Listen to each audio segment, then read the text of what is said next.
নমস্কার সব্বাইকে সব্বাইকে আমার এই ইচ্ছে মতো চ্যানেলে স্বাগত জানাই। আজকে আমাদের চ্যানেলে গোপাল ভাঁড়ের গল্প চক্ষুরত্ন।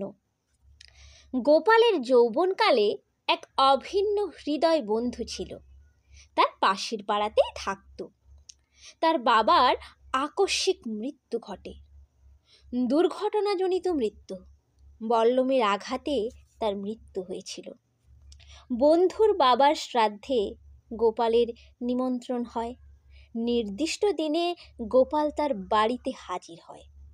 পুরোহিত সব পারলৌকিক ক্রিয়াদি সম্পন্ন করেছেন।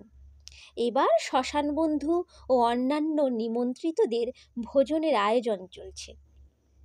বন্ধুটি পুরোহিতের কাছ থেকে ছাড়া পেয়ে পাশের ঘরে ঢোকার পথে গোপালের সঙ্গে মুখোমুখি দেখা করল।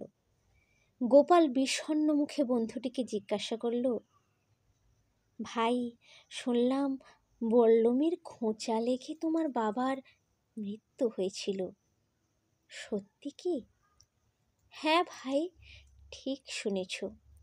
আচমকা এক বল্লমের খোঁচা লেগে যায়, ব্যাস তা থেকেই একেবারে মৃত্যু হয়ে যাবে, ভাবতেও পারিনি।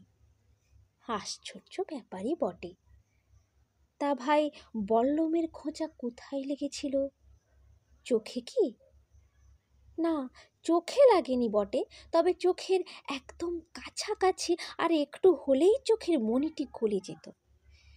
তবু বাঁচোয়া, ভাগ্যের জোর আছে বলতে হয়। ইস, অল্পের জন্য চোখটি বেঁচে গেছে। চক্ষুরত্ন বড় রত্ন।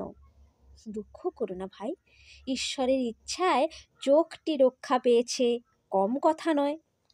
গোপালের কথায় তার পিতৃহারা এত শোক তাপের মধ্যে। যদি চ্যানেলের গল্পগুলি ভালো লেগে থাকে তাহলে অবশ্যই চ্যানেলটিকে শেয়ার এবং সাবস্ক্রাইব